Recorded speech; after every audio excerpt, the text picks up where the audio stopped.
Azərqaz İstehsalat Birliyi vacib məlumat yayıb və xəbərdarlıq edib. Doğru Xəbər Azərbaycan bildirir ki, xəbərdarlıqda deyilir.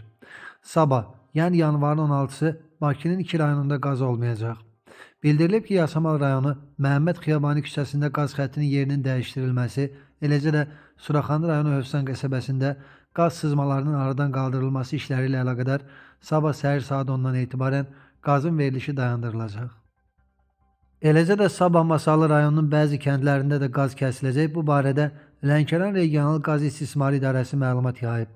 Qeyd olunub ki, rayonun Öncəqala kəndində yerləşən orta məktəbə təbii qazın verilməsi ilə əlaqədar olaraq Masallı qaz paylayıcı stansiyasından qidalanan Öncəqala və Hüseyin Hacılı kəndləri də daxil olmaqla ümumilikdə təxminən 800 abonentin qaz təchizatının dayandırılması planlaşdırılır.